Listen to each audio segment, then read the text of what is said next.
Start streaming. Oh, and then I need to change this poster. Yep, we're live.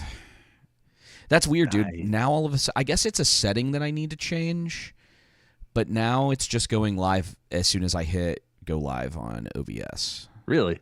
Yeah. Which I guess I don't hate. I don't need to hit a million buttons. I'm just changing the background real quick because we're not really talking about Obsession this week. I actually haven't checked the numbers on that. That movie has been absolutely murdering. It has at the been. box office. I mean, it's doing better than I think a lot of people thought Backrooms was gonna do better, but Yep. something. It's killing at the box office, man. It's weird. Cultural moment, man. About the postage. It's almost at 300 million. Jeez, dude. We sound good, by the way. Awesome.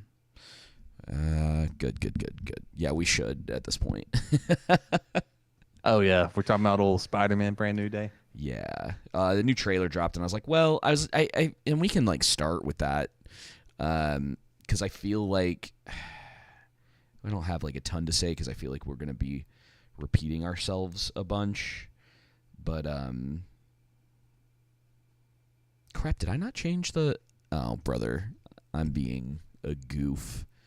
Where is YouTube? I need to edit something real quick. You didn't. You gotta The back, fix the thumbnail. yeah, the thumbnail's still the one from last week. How do I do that? Here we go. I'm gonna fix it right now. Sorry, my brain is Oh, you're good, man. elsewhere today. We want this one. Okay. Save. Okay, that should fix it. Stream's current bitrate is too low. Oh, I know why that is. All right, well, I guess I got to turn that game off. That is 100% why that's happening. We should. What game were you watching? Those the Ghana and Panama are playing, but You're a big Ghana fan. oh yeah, I don't. Neither of those teams. You know, it's been so they're the last two teams that are playing in the first round. Okay. And I'm going to get my numbers wrong on this. So I'm just going to be a little more vague about it. But I believe they have doubled the amount of teams that get into the group stage now. So typically, I think by this point, I think I'm trying to remember. I might have to go look it up because I've been out of the loop on this stuff for a couple years. Yep. I just haven't been nearly as invested in soccer, football, football since we were in college, pretty much, or like right after college. You and me both. I watched a good bit. But we lived it up at that last World Cup we watched together. 2014 was an awesome year. Yeah, it was. That crazy year too. And the Brazilians got a little PTSD this year because Germany, who were they playing earlier?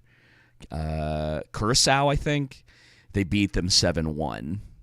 And the Germany did that to Brazil, which was an even like worse thing back then because not only was it in Rio de Janeiro, I think that year Brazil was the odds favorite to win the World Cup.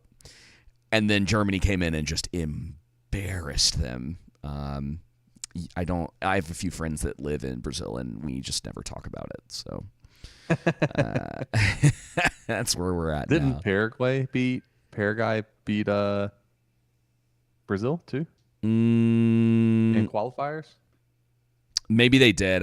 If that happened, that was. Yes, yeah. I think you're right because that's why a lot of people are really interested to see what the U.S. is going to do in this World Cup because they beat Paraguay 4-1. Okay, they have wins. They in their last 19 games leading to the World Cup, they're 9-6-4 with wins over Mexico, Brazil, Uruguay, and Argentina. Mm-hmm. which their is losses which is were crazy. to U.S., Morocco, Brazil, and South Korea. So Mm-hmm. they played Brazil a few times. Yeah. So I'm telling you, Joseph. Again, I've been out of the loop a little bit. Aware of like some things. I watched pretty much all of the World Cup in 2018, but again, I had been out of it for the most part, and was just like, cool, yeah, we're gonna watch this. And then I didn't watch much of the 22. 22. Yeah. I think I saw a few games here or there, but there was a lot going on at the time, so I didn't really get to do that. But and I wasn't going to watch this one, and then so one of the guys that I work with was like, "Are you going to watch the Mexico game because they played first?" And I was like, I don't know, man.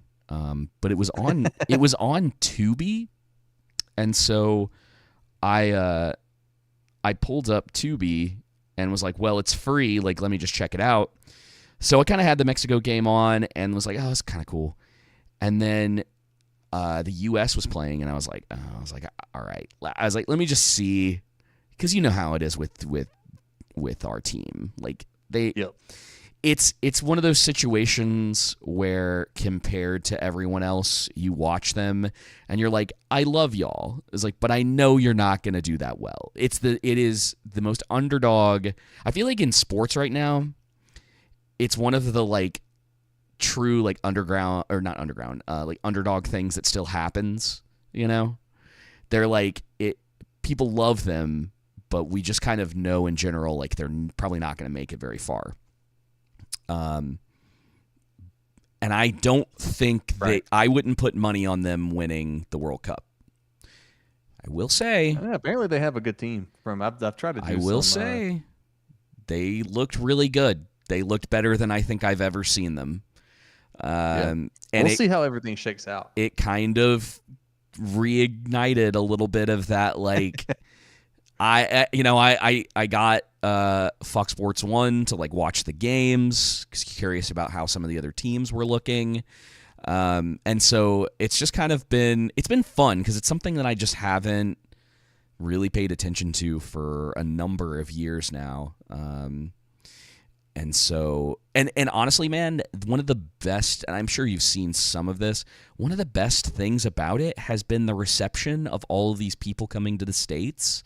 And having like barbecue and going to Chick-fil-A. Cracker Barrel and Chick-fil-A, and people are just like, what is this? You know, and like the interviews from a lot of the Japanese fans that are in Texas, and you know, Japan has like a pretty good relationship with the United States, and the people love the culture that we have. So, and it's a lot of it is based in sort of like Southern culture, and some of it's like the music. Like we talked about this a couple weeks ago because this started again on X, where Japan was showing off a lot of the stuff that they love about the U.S., and it's all blown up even more now that a lot of them are here for the World Cup. The Scottish have taken over Boston, which has been hilarious to see. They have drank Boston dry. There was a guy, they did a report, I can't remember what the name of the place was, but they did a report of a guy that owns a bar in Boston, and they said that they either tripled or quadrupled the amount of beer they sold over, I think, this past weekend compared to St. Patrick's Day. So they've been destroying it. Yeah, they have. And now they're like going around putting apropos. Yeah, they're going around putting orange cones on all of the statues in Boston. And like but like being super respectful too. Like apparently they like Japan has too, but like the Scottish have been like cleaning up the parks after they've been hanging out in them, and the Japanese have been cleaning up the stadiums. And so like honestly, man, it's been a while since I feel like I've genuinely appreciated like a moment in time like that. we're usually like inundated with like everything being terrible and everything being about like the worst qualities of people and nations and I can't remember if we were talking about it last week or not, but even like hobbies and like everything has just sort of been like sad and dire across the board in any like in the like entertainment and like just in general. It's been kind of rough lately. So to see like this excitement and people being like super genuine and really realizing like how cool this country is and also how big it is. Yes. It just sort of like reignited something in me a little bit where it was like, yeah, I really do love living here. And not that I, it's like there's quite a few countries that I love and respect quite a bit, including Brazil. And it was cool to see it just like it's crazy. It took like the Scots and the Japanese and and the Germans and some people from other places. And because it's all one of the other funny things that I love is like a lot of these Europeans have been coming over here and being like, you guys were right about the heat. It was like, they're like, we're so sorry. We had no idea. Like I think it's Norway and Germany are based in North Carolina, and Norway in particular, there was a report that came out that they all had to go and like sit in, because it was like 95 degrees here on Sunday and it's humid. I mean, like the area of North Carolina that I live in is quite swampy. Right. And it's kind of this until you get closer to the coast. A lot of it has that similar feel to it. And they were saying that the Norwegians were having to sit out in the weather to try to adapt to it because they couldn't deal with it. And so there's been a lot of these teams that have been coming over from other places, other than South America, of course, because they understand even to a more intense degree.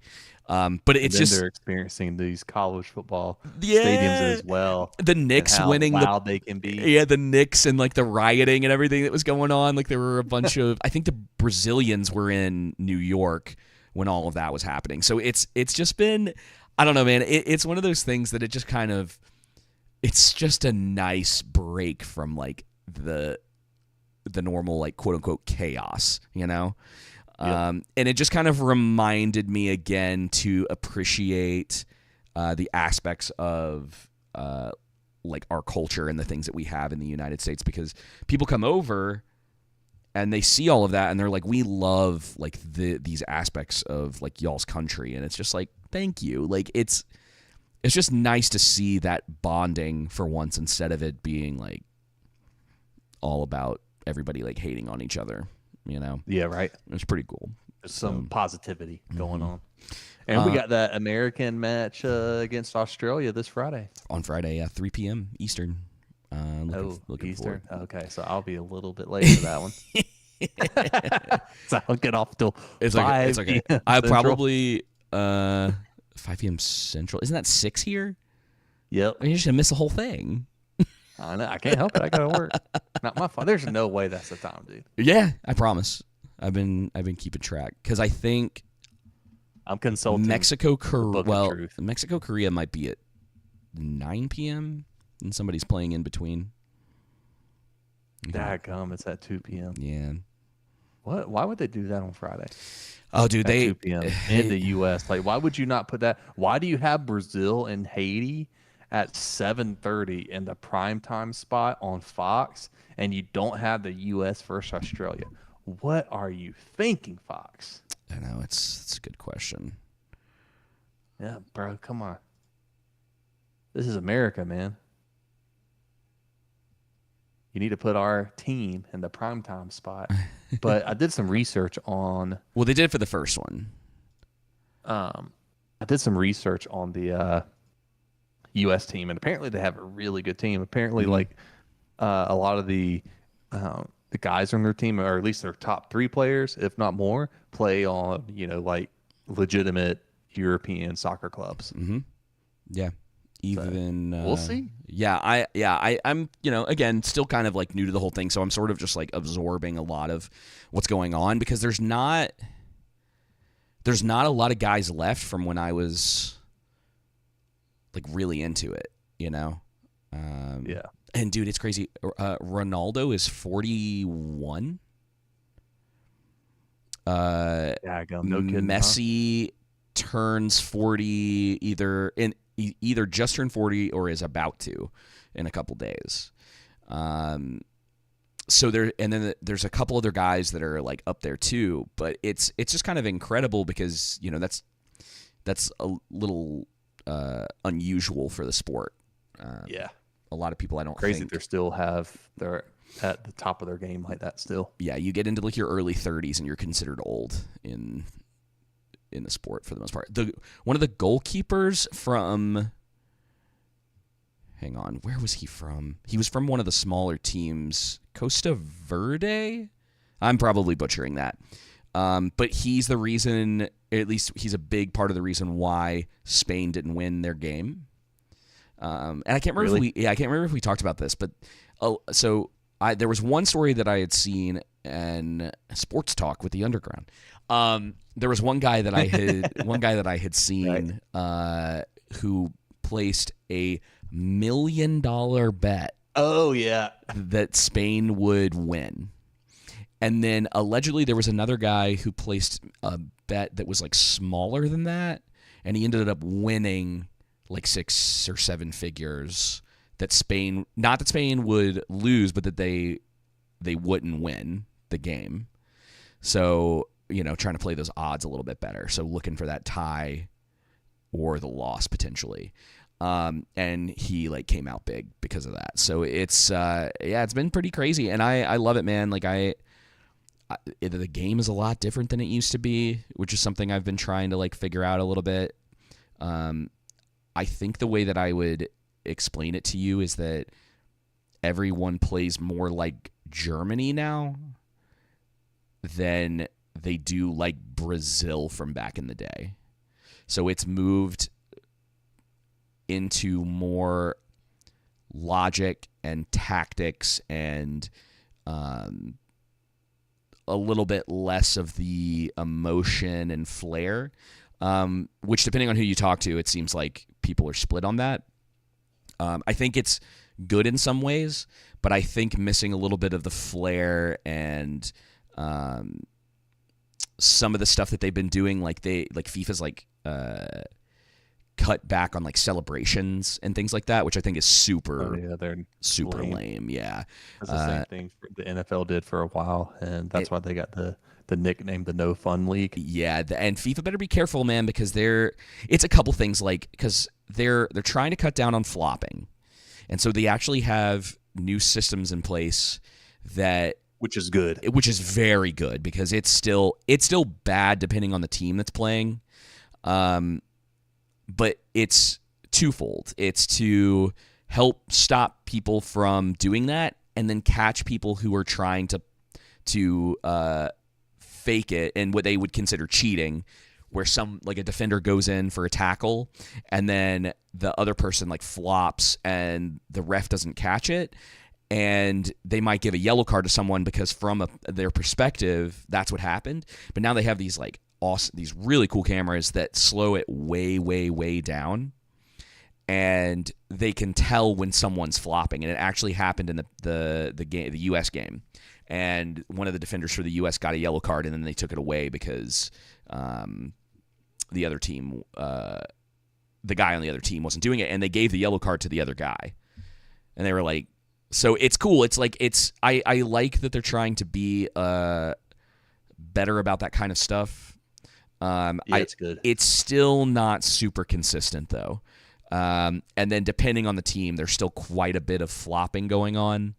And it's just like, okay, guys, like you gotta kind of figure that out. But I like that they're trying to make positive changes, but they need to like one of the things that was always so great about the game was like the score, like when the team scores, like being able to celebrate afterwards, and they need to allow them to continue to do that. Like apparently they got rid of them being allowed to slide after like a win. So after a goal. So like if they kick the goal in, one of the things that a lot of them used to do was like slide on their knees as like a celebration. Apparently they're not allowed to do that anymore. I think I know why, but I don't know for certain.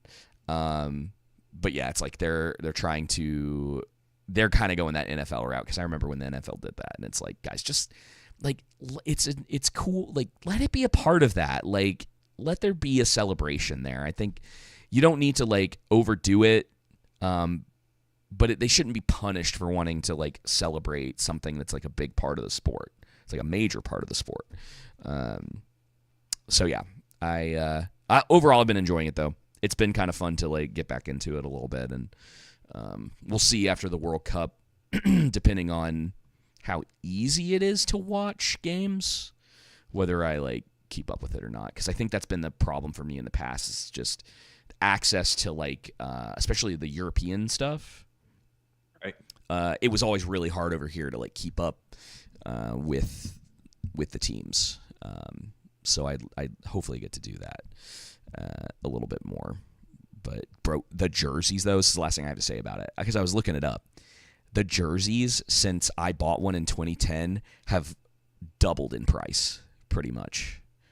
For like a basic jersey too, like even something that doesn't have like logos and stuff on it, or like the names of like players on the back. It's ridiculous, dude. It's such a racket. Because it's like Nike's got their sweatshops running super hard for these things, so it's basically all profit for them. It's really annoying. But yeah, overall, it's cool. Can't help that FIFA's kind of corrupt. Or very corrupt. Okay. Yeah, exactly. Cool, dude. Well, where you want to start? You want to tell me about War Machine? Yeah, let's War Machine. Okay, so first off, I was pissed when I turned that movie on and I didn't see a Cheetle in sight, man.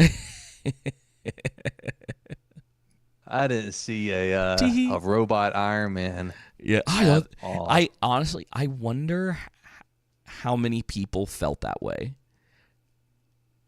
Like, just kind of went into it and they were like, "Oh, is this a?" I don't know how popular War Machine even is at this point. Like, I don't think Marvel's really kept up with him all that well since like Civil War. I used to think his suit was cooler than Iron Man's suit. Personally, I always liked the Iron Patriot suit. That's like the red, white, and blue one. There was an old fighting game where you could get like that colorway for War Machine. It was really cool. Anyway, the movie's dog crap, dude. What's it about? So basically, the story's about a military soldier who has to overcome an extraterrestrial threat. I know what movie you're talking about. Okay. Yeah. I'm talking about Predator. Was this the movie that you sent me not too long ago? That's like one of the highest like watched movies on Netflix. Yes. Is that right? And it's getting a sequel because of that. Allegedly for some reason. Yeah. Must be cheap to make. I don't know. I didn't even look at the budget, man. Let's see. The budget for War Machine. I'm gonna say 10 million. No, it's probably higher than that. Let's see, 80 million. Oh shoot, I was way off.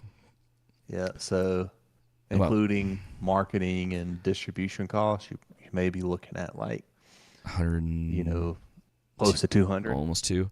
I don't know, man. I don't know how they.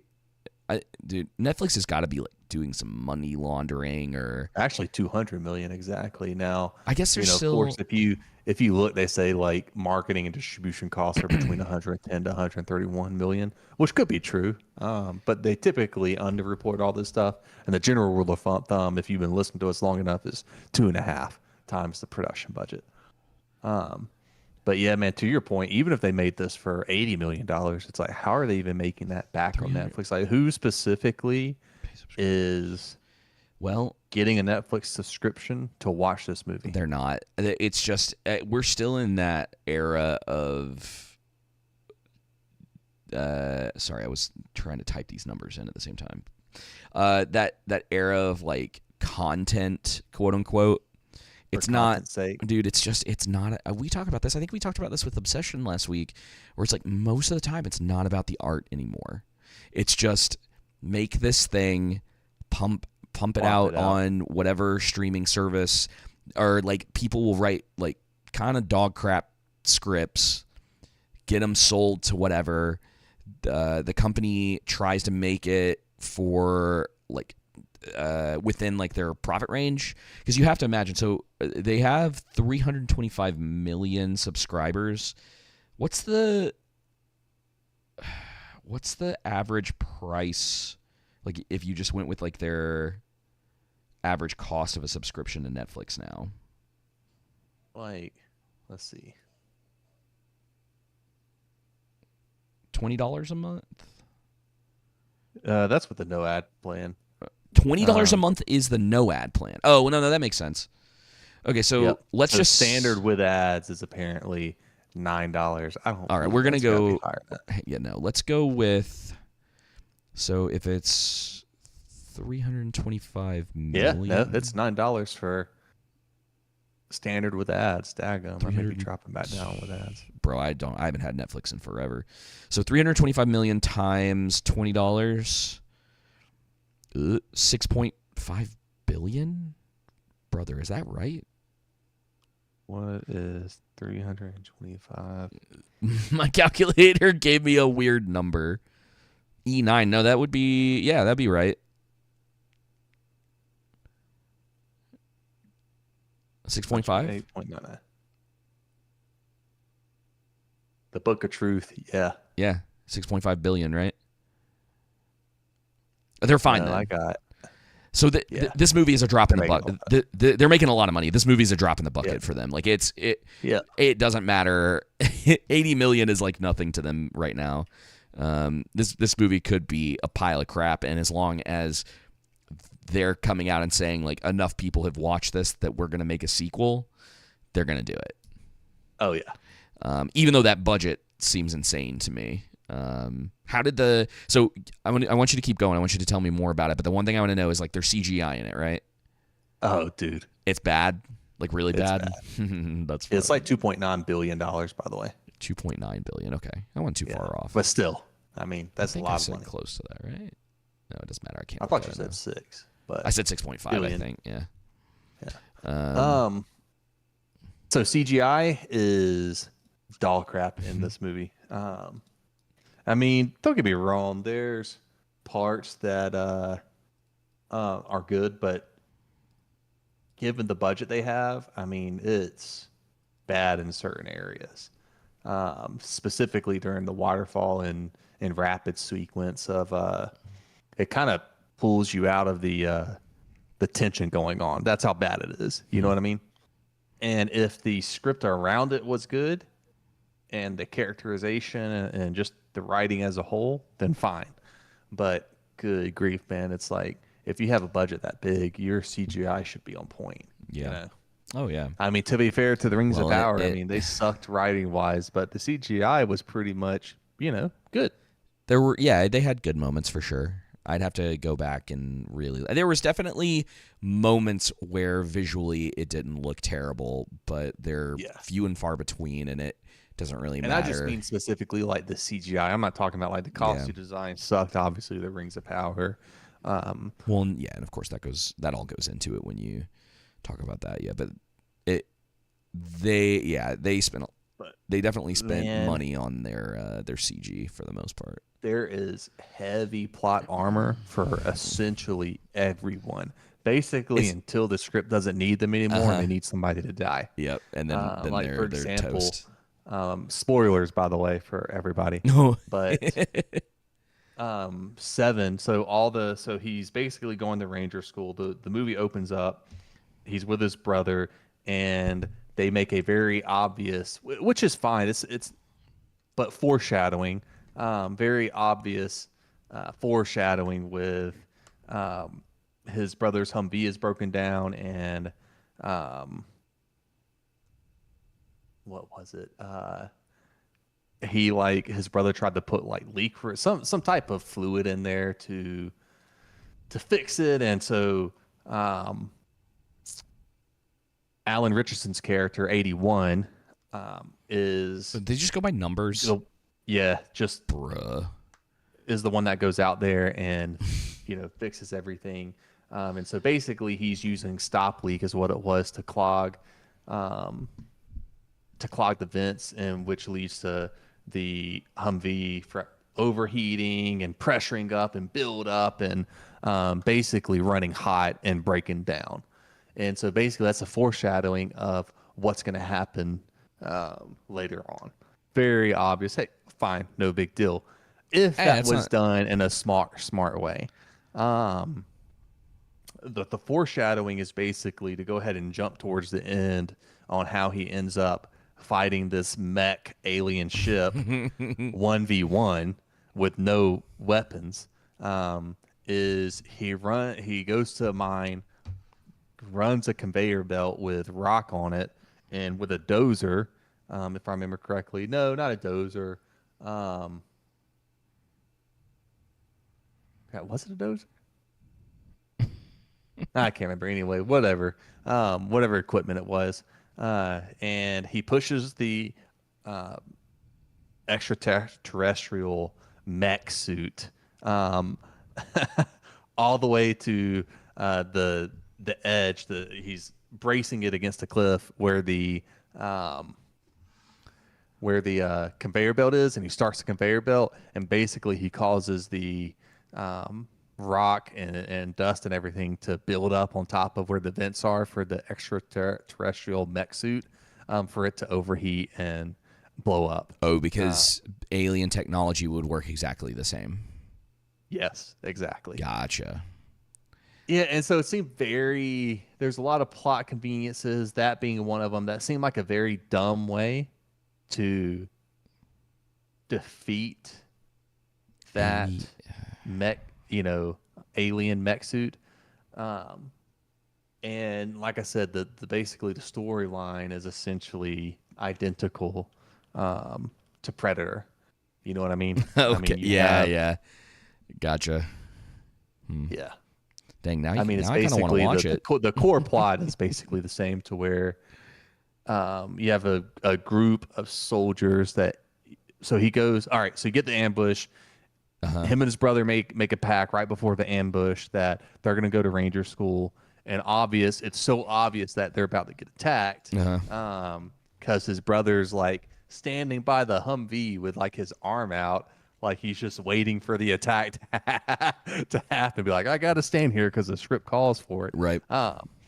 And he gets attacked. Brother dies. Of course. He didn't die right then in the attack. But Alan Richardson gets his leg essentially broken, but he ends up carrying his brother back alive up, and he's I don't know, 100 yards out from the base, and he ends up passing out with his brother. And had he made it, his brother would have lived. You find that out later on, allegedly. Anyway, so they make a pact. Attack happens, and then basically it's him on a bus to Ranger School. At the end, and the whole goal, he's kind of just trying to get across the finish line. That's his whole motivation. Let me get across the finish line for Ranger School, which is the fact that they carry that through line to legitimately, for him at the very end after everything, to cross the finish line was so stupid to me, at least, considering there was this massive alien attack on the world. Well, you would think that, you think that they would. It's got to be, if you're going to do something like that, it would have to be more contained. You know what I mean? Yeah. Like, now he has a Not higher this calling. global invasion. Well, even if you're going to do the global invasion, it's got to be he's got to come out for the higher calling than just now Ranger School, right? Like, he needs to get now I finished tapped it, and by I the Men in the Black. pact I made with my brother. Yeah. Is basically. Yeah. So I know, anyway, I get it. I get what they're trying to do. Yeah, it just seems like it probably needs So a little... the last thing, they make it through all these different challenges and tasks they got to do to become a ranger, and the last one is they have to, without getting ambushed by the other team, or by the actual rangers, for them to pass and to become a ranger, they have to go on this mission, complete the mission. They got to go to this point, and then they got to come back and cross the finish line, right? And so basically, the plot's very derivative of Predator because they're stranded in a remote location, hunted by an alien, and then the lone survivor is the one that faces off against the alien and takes it out. Yeah. Yeah, sounds about right. It's just tonally very inconsistent as well. Like they're trying to go for this gritty in the beginning, this gritty military drama, and I think there's a way you can start there, and then smooth into the bridge to the other genre of this sci-fi movie, the sci-fi action movie, but it's so abrupt, the pivot, that it kind of takes you out of it. Yeah, the literal script is Predator for that. It starts out as I don't know if I would call it gritty necessarily, but it is essentially a war movie about these mercenaries going in to handle their business, and you use that to give these guys character, to set up the relationships. It's not that Predator's one of those movies. It's not rocket science. It's a pretty simple plot, but it's just done really well. That's why people love. I mean, not to mention Arnold Schwarzenegger's great in it. The cast is really, really good. The aliens really cool. They do a really good job with the mystery behind all of that. Yeah. So there's a lot and why the special forces team are there, and why it makes sense. I mean, for this, being a plot can go ahead. I was gonna say the abruptness of the change in what's going on. There's build up to it for sure, but it is something where it is a tonally the movie does shift, but it does it. You really have to figure that out. I don't think it's something that just because you write in the tonal shift or that it goes from this kind of thing to now this kind of thing. When you translate that into the actual movie, you have to figure out how to make that work properly. And this is just coming from someone who has not seen it's this a movie, haircut, at right? least yet.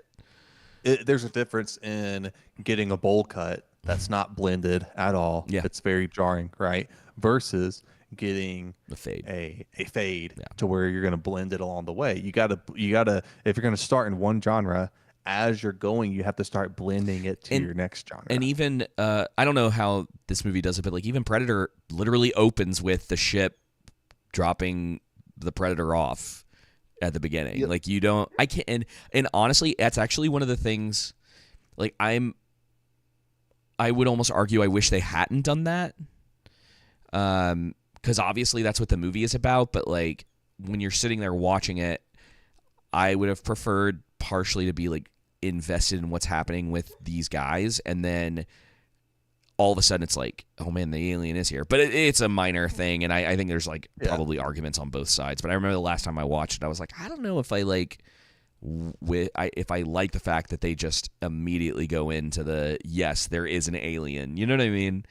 Yeah, I mean, I think you can probably go back and forth. You can definitely see, oh no, as the audience, what this potential danger they're walking into. You don't know what to expect, but it's probably going to be something. But on your side as well, it could just be an entire surprise for the audience. To where your perspective is through the special forces guys, and then you're experiencing it with them as a story goes. Because in my mind, there's two things that you're doing when you're creating something like that. Where it's and I think we had talked about this with the Odyssey, even though I was partially joking. Someone making something or Christopher Nolan's making the Odyssey, he's getting quite a bit of bad press over casting and even I would say direction of how they're doing things with the actors all sounding like they're just speaking modern English, and we'll see, right? I want to see it for myself ultimately to be able to make a decision that's not just 100% emotionally based or based on the typical stuff that gets talked about with these things. Let's see what the movie does too. It's a big part of it. But I would be blown away if they were hiding this entire time that it's just a sequel to Inception. I think it would be the funniest thing. And especially if like they knocked it out of the park, right? But that's what I'm saying is just like there's, and I don't want to take this back too much to the World Cup. But there's like, this has been a conversation and something that's been on my mind a lot this year is that entertainment has forgotten how to have fun. Yes, and that's the main thing. It's for and speaking of which, Steven Spielberg, Disclosure Day is not fun.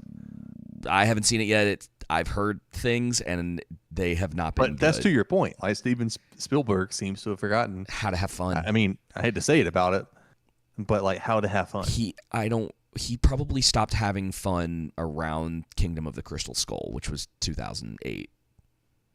Yeah. You know? Yeah, I mean, that's the point. Like, you want to entertain your audience. You want to have fun. Not everything has to be... There are times, like, I'm perfectly happy going to see something or watching a movie that I wouldn't call fun. Yeah, like Schindler's List. Yeah. Or, like, All Quiet on the Western Front. The problem is, and this goes in both directions, because it's like, everything is either hyper serious or it's not serious at all. And I don't find... Those things need to be outliers, I think, in the industry. Well, it kind of depends on your intent as well on what movie you're kind of make. Like Sharknado is about wacky kind of. Well, that's what I'm saying. Fun. That's obscene. It's an outlier. Like, yes, there's a purpose for it. Right. However, and Schindler's List is an outlier. Yes. You know, Marvel movies consistently being to where like you're having. It's different where you're having these serious moments and a movie isn't a comedy, right? You could be more forgiving for something like that in a comedy versus an action movie where tensions are constantly undercut. Yeah. And that's the thing is like Marvel has become Sharknado. Yes. They have. Like it's a higher budget, but it's a lot of the performances, a lot of the scripts, like it's very dumb. Watch was Sharknado because let me tell you, man. You know, dude, truly, Madam Web was more enjoyable. Like I told you, I really liked Madam Web because it was so bad. It was funny. Like, why are you making this decision? It's just why funny. Is this guy walking this way on this side of the wall when they're right here? And like, there's all these things I just found hilarious. Whereas with this is just a bad movie. Yeah. It's not even bad and funny. Well, you were able to pull something out talk of about it. that death march that they go on that just happens. Like, so basically kind of like as they're going through completing these different tasks for the ranger school, you're hearing as they're in, you know, the cafeteria together or wherever hanging out about this asteroid that's coming and circling Earth.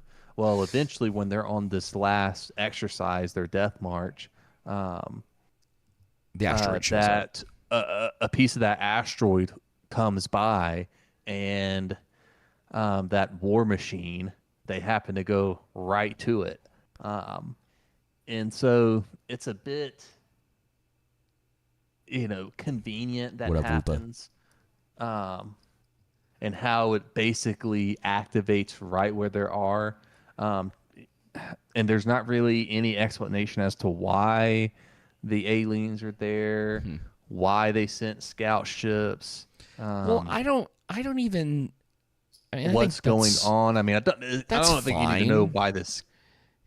What's that? That's fine. Like you can drop hints about those things, but it doesn't have to be like we'll get into it a little bit with the Furious or whatever. But like the main character is pretty much a mystery through the entire movie. Like there's like things that you can kind of pick up, and that's what's so great about the visual storytelling aspect of movies is that you can have a mysterious character that you don't need to go back and do like a prequel for, or you can have an enemy that.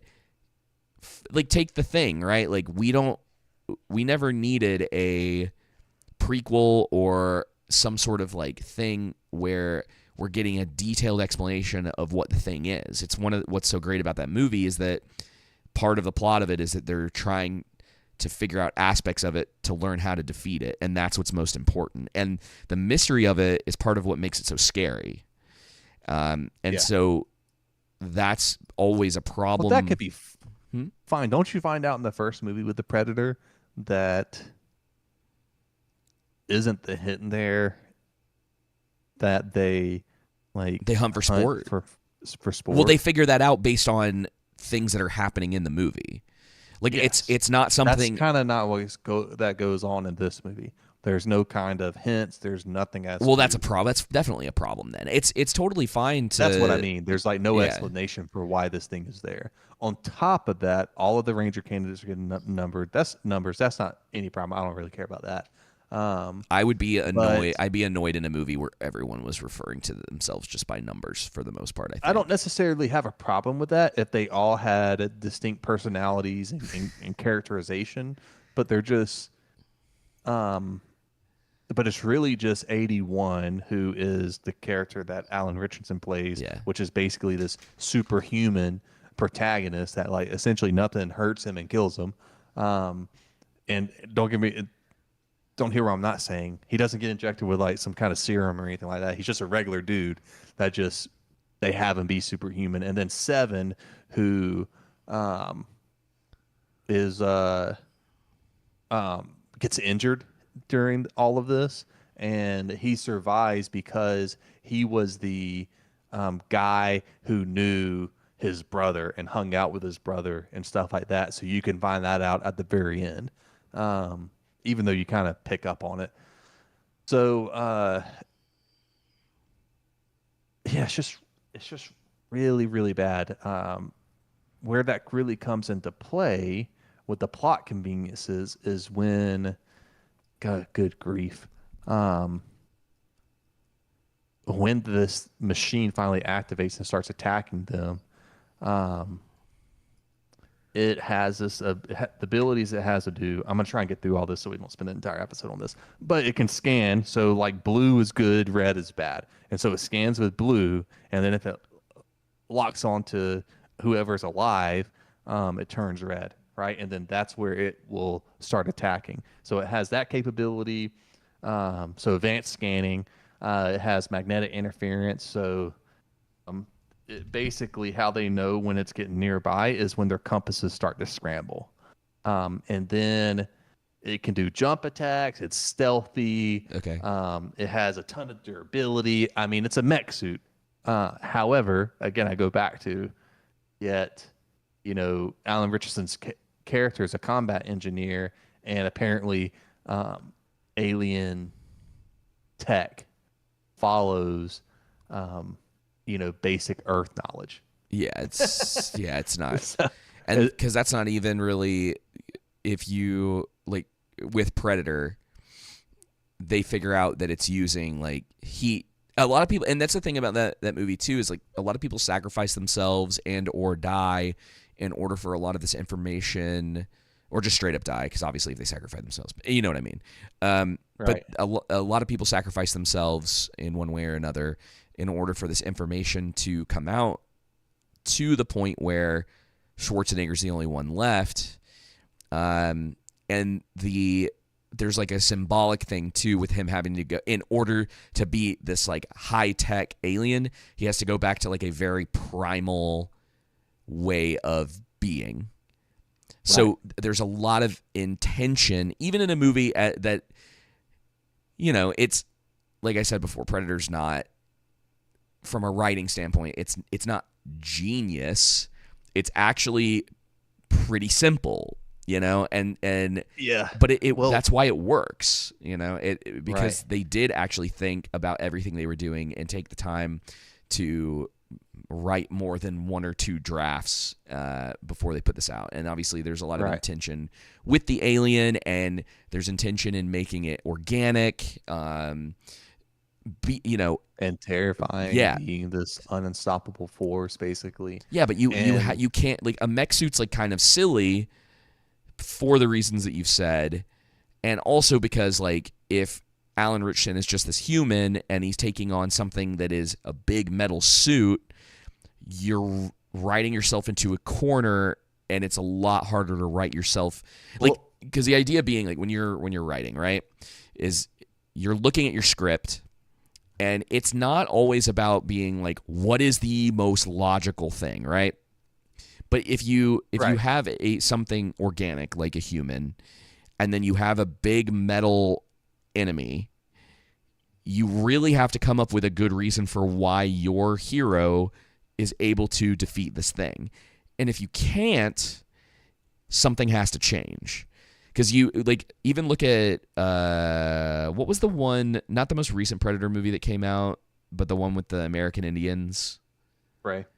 Prey, and how some of that movie like worked, but the final fight doesn't work because Arnold Schwarzenegger barely killed one of these things, and then we're supposed to be convinced that this teenage girl who has significantly less experience than him one-on-one to one of these things and won. And then it's also it's just dumb luck. Like, you remember how it dies in that? Yep. It gets tricked by its own gun, and you're like, it's just not. It's not convincing. In the same way where this guy who is very well trained was ultimately like figured out a way, barely, but he figured out a way to beat this thing. And then the thing, I think he does kill it, but I think it technically kills itself. Like, it loses and it knows it's lost, and so it's trying to take him out. Like, so like Arnold Schwarzenegger like barely makes it out of that. It's like, and I don't think that's something that people are aware of. And then when you get a lot of these like modern renditions of this stuff, or stuff that's like in a similar vein, or whatever the case may be, it ends up being like a bad parody of it because the time and effort's not there, and they're not. It's just like, oh, he just wins, you know. It's like it's the same problem we have with like a lot of stuff. Yep.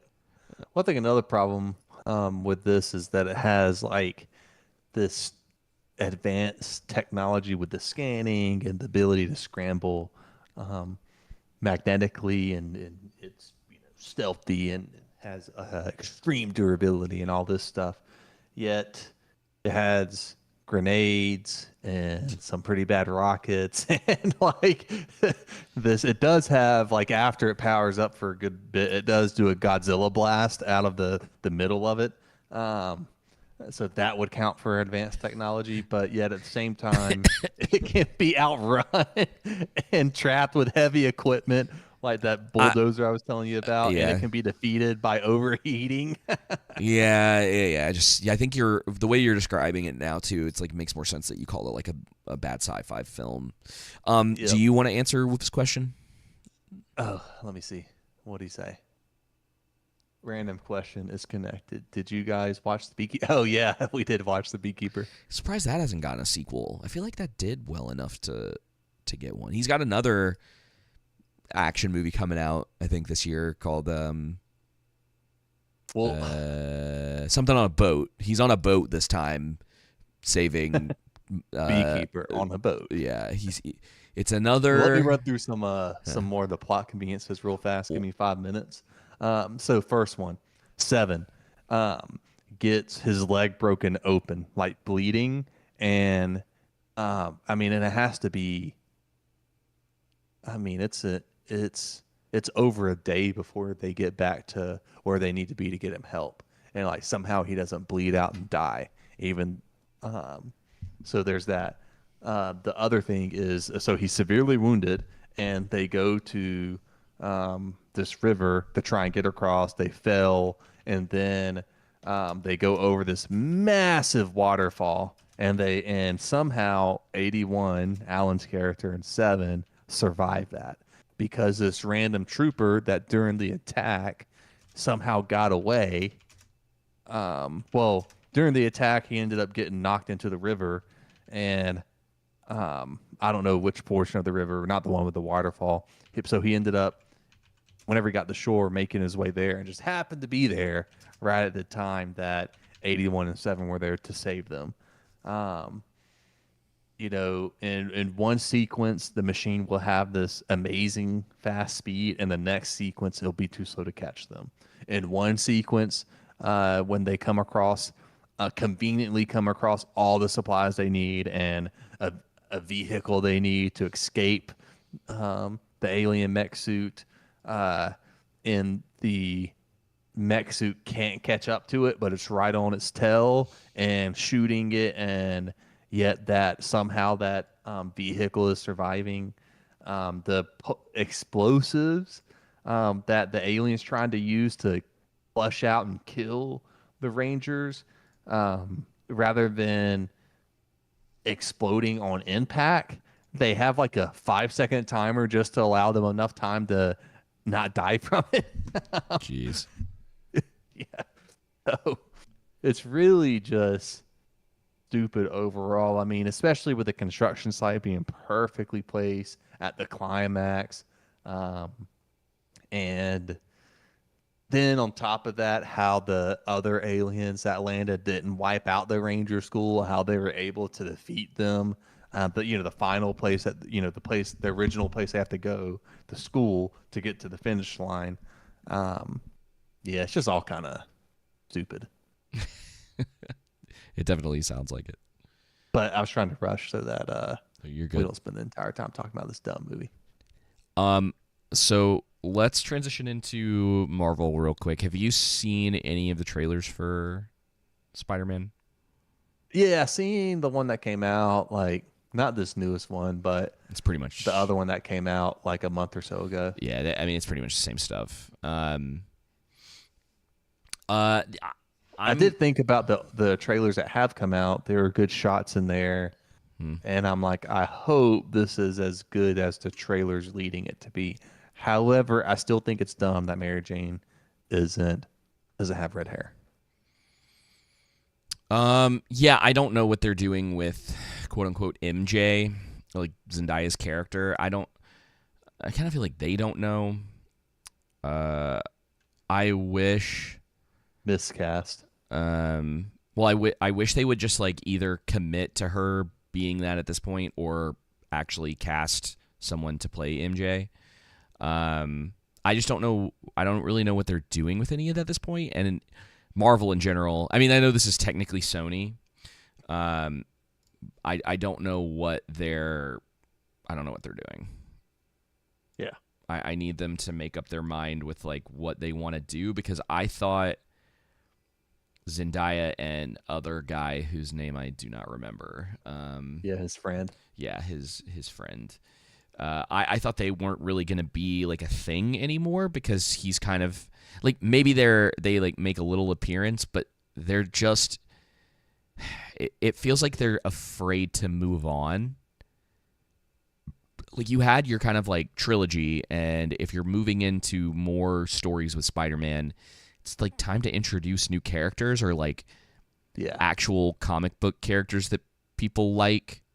And I wish they would do that. I feel like this is like it's kind of a problem that we're starting to see. I don't know if you saw anything about like the new Wolverine game coming out. Yeah, I did. But they're kind of trying to do their own thing, sort of. Yeah, Team X. Yeah, which is like technically a thing, but it's. I don't know if they're trying to do that or if they're just taking the name and then doing their own thing, and that's kind of the problem. It's just a lot. You can't trust them because you're probably going to. Oh no, it just doesn't. Assume the worst, because all they've done is terrible things. Yeah, like I liked the first Spider-Man game for the most part, and then everyone complained about the Mary Jane sections, and so instead of just getting rid of the Mary Jane sections, they like gave her a gun in the second. I never played the second one. I'm just like kind of fatigued with a lot of the modern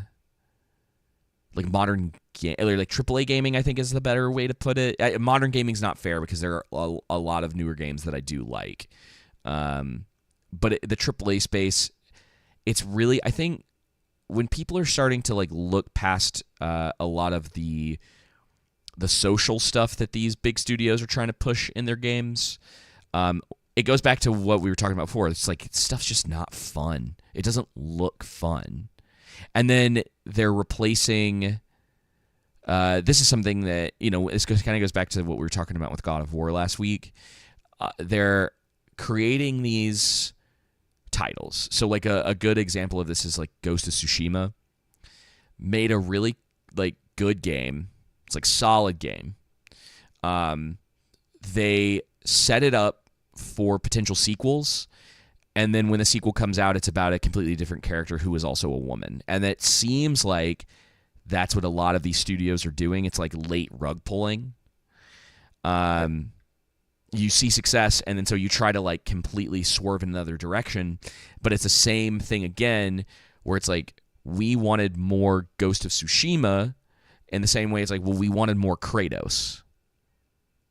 It's like, don't give it. We don't really want this other thing. And I think the sales, they're it's the same thing with the movie industry, though. I think gaming industry is a little more. They're worse in the sense of like, they just like don't want to release numbers. And all you'll hear is, well, this studio closed, or this aspect of the game is getting shut down early or whatever. And it's like, well, that's telling me you don't have the numbers.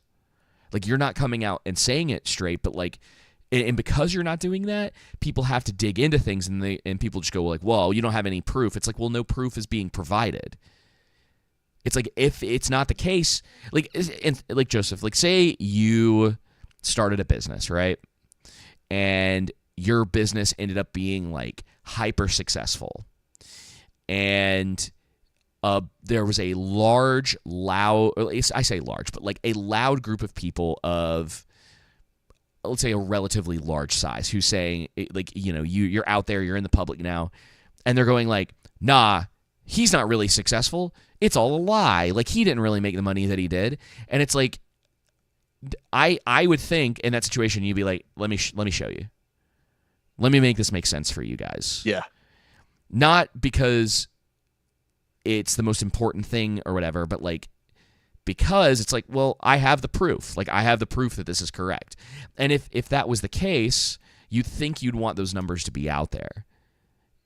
You'd think you'd want to shut these people up, but if you're not, and you're like sketchy about it, and you're dancing around it, or you're using certain phrases, as we know, like, the numbers can lie sometimes. You can lie with numbers pretty easily to get the headlines that you want. And so you think you just want to like shut those people up and be like, no, like, here it is. This is how we're doing, right?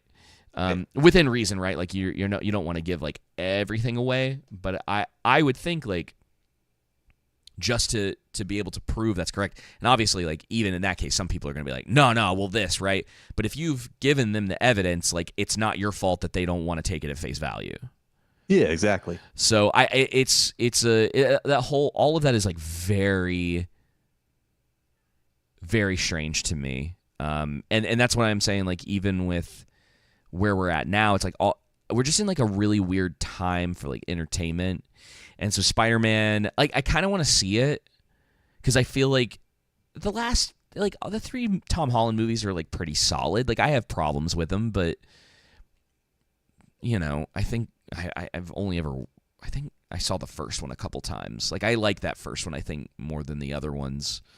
That was back when Marvel was still kind of like solid. Yeah, I mean, I've liked all of them. I mean, I haven't ever left the theater from watching them being like, I wish I didn't see that one. Yeah, I think this one might be over bloated. There's a lot going. It's gonna run that risk. There's a lot going on. Hulk is in it. Punisher's in it. I was worried about that. The hand. So the ninjas. Scorpion. Yeah. So, and then you've got like the stuff going on with like MJ and the friend, and then like they're kind of reusing the same plot from Spider-Man 2 with Tobey Maguire. You think a lot of movies and TV shows are just suffering from having too many plots going on simultaneously? Like, you got A plot, B plot, C plot, D, E, F, G, A, it's L, M, N, O, P. I don't know if it's like I think the biggest thing, and you talking about War Machine kind of proves this. I think the biggest problem going on, especially from a writing perspective now, is there's no plot. Like, no real, like, it's just like, because people will be like, what, there's a plot. Yeah, but you know what I'm trying to say. It's like, it's so bare bones, and it doesn't feel, there's no artistry to a lot of it anymore because it's just about churning out the content so that people have new things to, attach their eyeballs to. Yeah. And that feels like a majority of the industry at this point. And it's really sad because I feel like there's a lot of people who want the industry's still hard to get into, right? Like even trying to have $750,000 to make Obsession, like that's a lot of money, Yep. And I know there are ways to break into it besides that, but it's not easy, It's not easy to get your thing on Netflix. So I don't know. I don't really know at this point like what the answer is other than you got to just start like making stuff. And it goes back a little bit to what we talked about with the art director for Obsession, and she was like upset she didn't make a lot of money off that movie or whatever. If you're getting into that industry specifically to make money, you're in it for the wrong reason. Yeah, especially the indie. Yeah. Who was that guy? Oh man, he ended up being in some pretty good movies where he made. Man, what movie was it? Anyway, there's some actor that posted about it like last week or the week before last. That was like, if it wasn't for Sophia Goes West, I want to say, I've seen I that. wouldn't have had this really popular movie. Ingrid Goes West, right? With Parks and Rec girl, Aubrey Plaza. Is that what you're talking about? No, this is something else. Something else, and this is a different actor.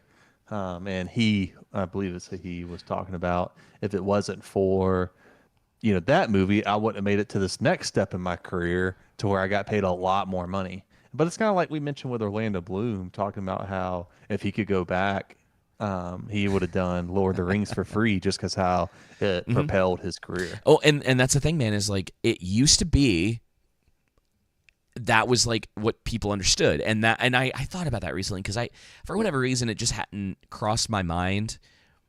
But I was thinking about it again today because I think I wouldn't say she's getting dragged across the coals or whatever, but that stuff keeps coming up about the art director just being like saying that about the movie or whatever, wanting more money. And it's like people are being like, yeah, like they should, or the unions and da-da-da. And I'm like, if you are in this specifically to make money, you are in it for the wrong reason. Not to mention, you're not going to get indie films a in lot particular of sympathy from me because you made $20,000 in 20 days. Wrong person. India Navari, I don't think ever came out and said anything about it. I'm pretty sure it was only the art director. I think you're right. She came out and like, I guess she used to stream like on Twitch, and she started doing it again and gained like a ton of extra subs. Like she's playing it smart, like very smart. Yep. And the art director, I think she only made like $7,000 or whatever, which is like, all right, I get it, but like again, it's an indie project. Like you're not supposed to be in this movie to make a lot of money. Like I get it, it made a lot of money. But that's on the studio end after the fact. The rights have already been sold. The contracts have already been signed. That's just the way that it goes with stuff like this. And again... Yeah. And I hope you get a bonus. Yeah, I mean, I think you should. I think like everybody involved, not just the actors. Brother, dude, I would be over the... If I was like the art director or the DP or whoever, and I made an indie movie, and it ended up making $300 million, everyone's talking about it, like... So many people love it. I would be over the moon. I could still be poor, and I would be so psyched. And being like, who's ready to hire me? Where are we going from here? What's the next project? Like, what's the thing that we're doing? But that's just not... Everybody wants the quick money now. It's all about that instant gratification. Yeah, it's the instant gratification. Versus, that delayed gratification. And again, like you just said... I mean, depending on what kind of bonus she got, maybe she ends up making more money because she's back on streaming now. including this art director. Like, you get to now put on your resume that you were associated with this movie. That's going to take you places. And sometimes the best thing to do is keep your mouth shut. I mean, don't get me wrong. Yeah. I mean, when they sold it, even if it's not focus features, that should give them a bonus. Or even if they should as well. If the original company, whoever it was, when they sold it to Focus Features for $14 million, just based off that number, if they're like, yeah, let's give everybody, $50,000 or 75 or 100,000, whatever it is, 25,000 or whatnot. Whatever. Hey, that's a lot of money. You signed the contract for this. I mean, you're not entitled to it just because it succeeded. At this point, I would have given it to you everybody didn't take on any of the her. risk. Yeah. Oh, yeah, exactly. You took on didn't take on zero the risk. risk. Yeah. Yep. Absolutely. Like, I unfortunately I keep forgetting the guy's name that directed the movie and like wrote it. But he took on risk. Studio took on risk.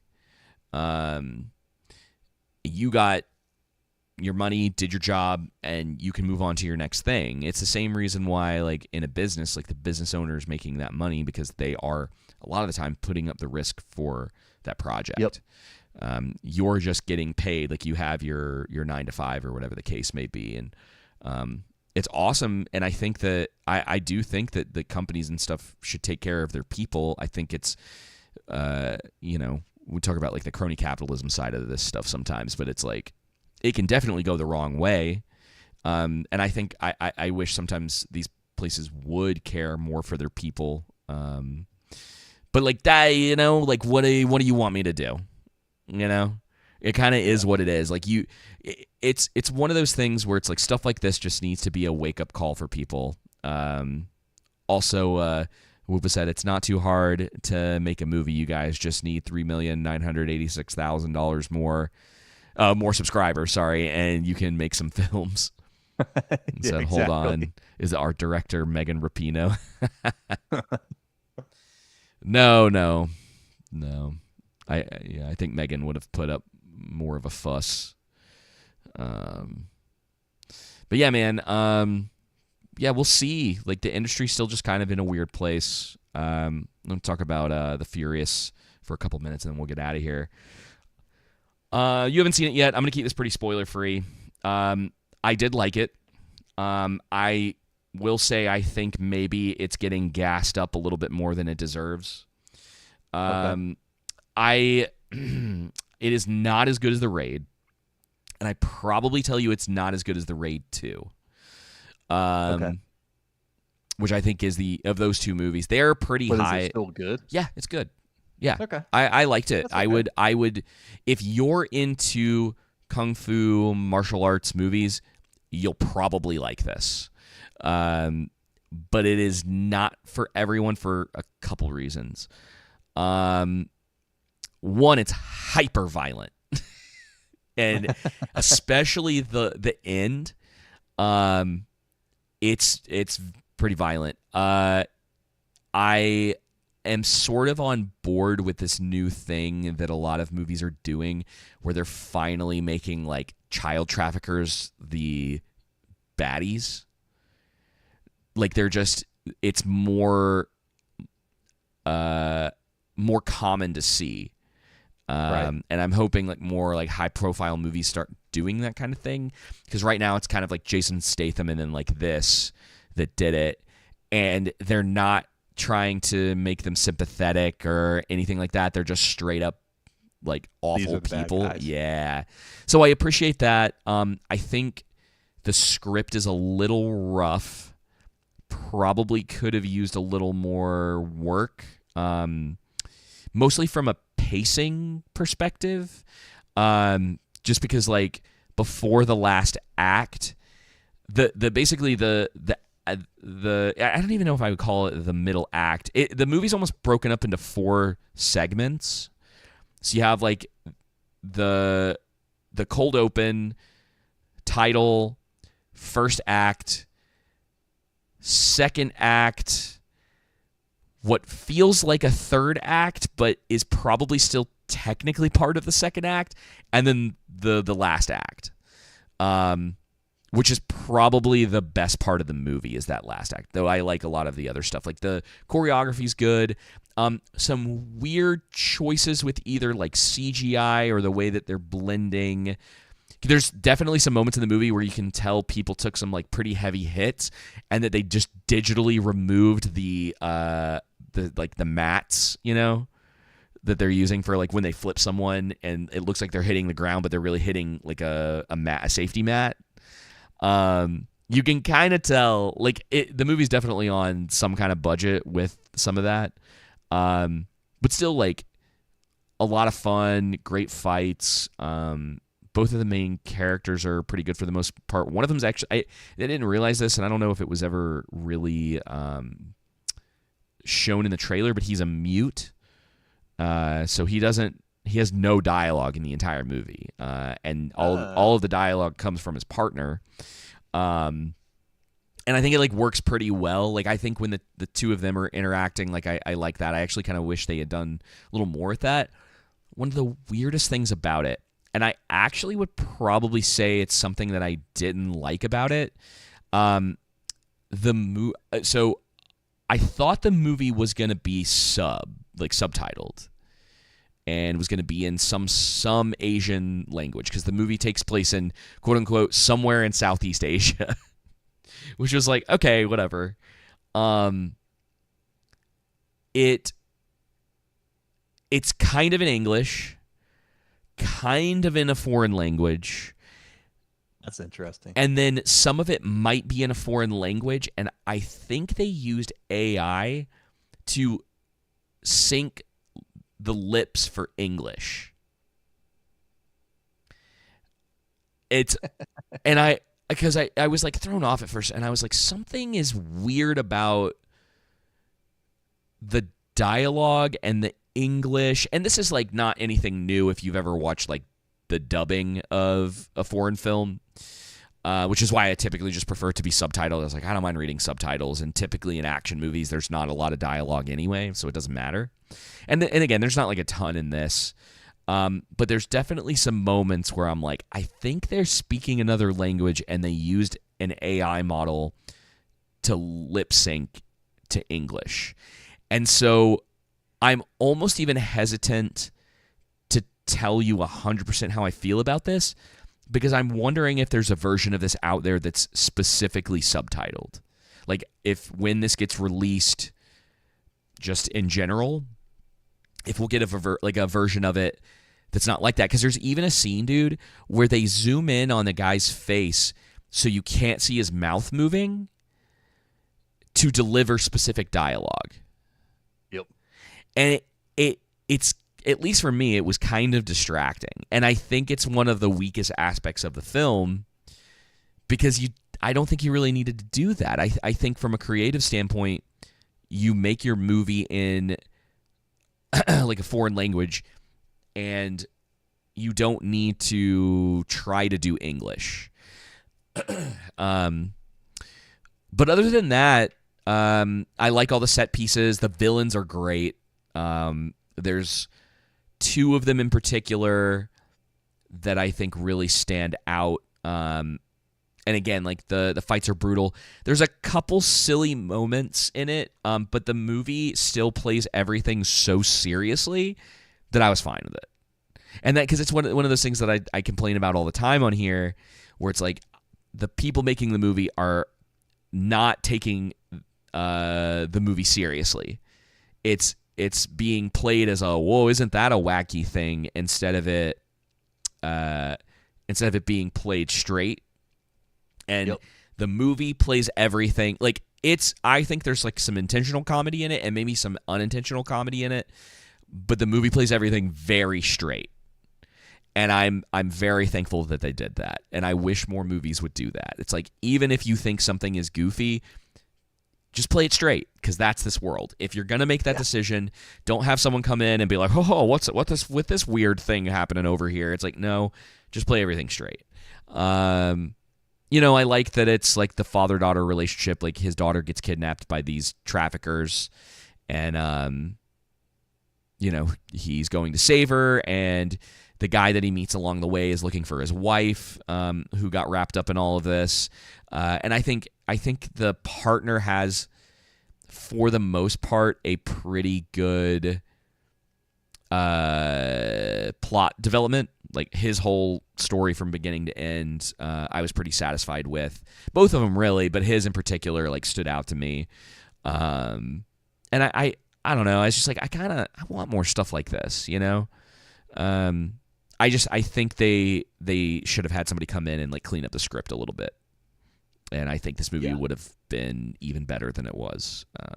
So like I would like at the moment, without any other versions of this existing, I would probably tell you it's probably about a 7 for me. You know, that's not bad though. That's no, okay. no, not at all. It digs like super hard into the fights. I think they're a lot of fun. Yeah, and again, it's like the fights are fun. They're brutal. They work for the most part. And like I said, I'm keeping this pretty spoiler free. Not sure how I feel. And anybody who's seen it will know what I'm talking about. But I don't know how I feel 100% about the first fight in the movie. It's very one-sided in a fight that probably shouldn't be that way. But if I don't want to tell you what happens because I still think you should watch it, and I just think it's like that first fight from a plot standpoint, it's one of the weaker fights in the movie. It looks cool, super cool choreography. Like across the board, I think they went for like this for the choreography and the fights. They went for almost this like vertical thing for a lot of it, and you see it in one part of the trailer where one of the main characters is in like an octagon, and these guys are all like piling in, and he's like climbing on top of them, hitting them all with a hammer, like trying to get away. And so like that's actually implemented quite a few times into the movie, and it's just like an interesting thing in a martial arts movie that I've never seen before.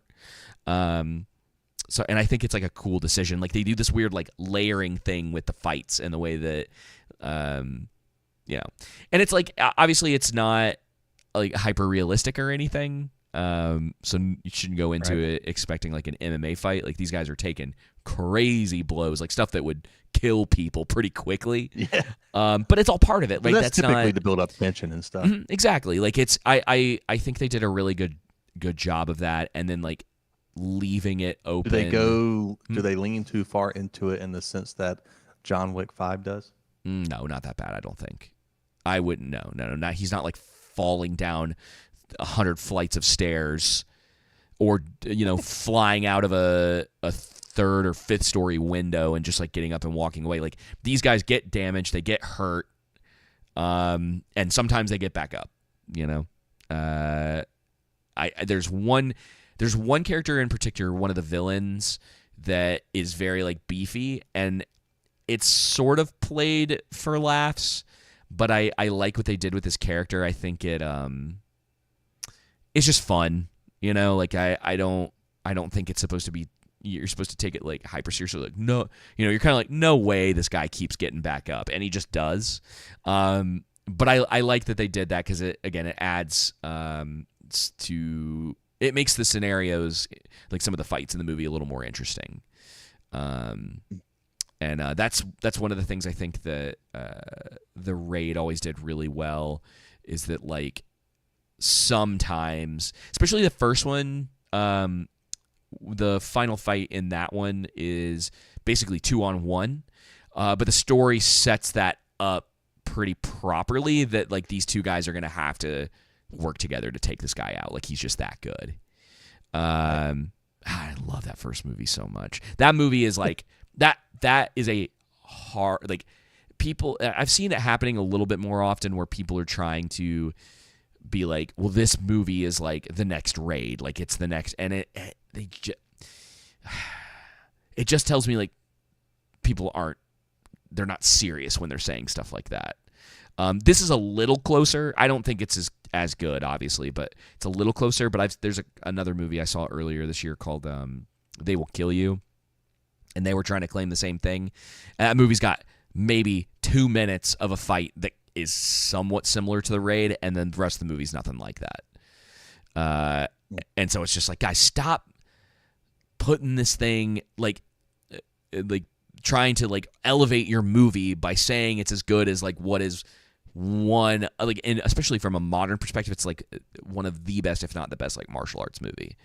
And two, like the second raid, the plot's not super great. I watched it again recently, but it's a good movie, and some awesome fights in that that I just like adore. So yeah, it's just like you can't, like, you're talking about the modern GOAT and you're trying to like relate your movie to that, which is a bad idea when people go to see it, and it's like, nah, it's not that at all. Like, why'd you even say that? Like, why would you even tell me that? It's like you put my expectations super high, and then I go see this, and it's like, whatever. Which isn't, like I said, it's not the case for this. It's more of a case for like They Will Kill You than it is for The Furious. Like, I think this is much closer. I think too, if the script was a lot tighter, and everything in the movie like flowed a little bit better, and they just had done it in a foreign language, this movie probably would have been up there for sure. It's definitely on my list for like top 3 for this year so far, but it's number 3. Like, it's kind of there because everything else I've seen this year isn't as good, you know. But solid movie, and I've seen a lot of stuff this year. It's definitely been a better year for movies, and I think we'll have. I think we talked about this last week. We'll have like a pretty nice like pool of movies to choose from by the end of the year. Right now, it's still stacked pretty heavily in the like bad category with stuff, but this isn't one of them. It's just not. It's not as good as Obsession, and I don't think it was as good as Project Hail Mary. I think both of those movies are way more solid than this was. But I had a great time, you know.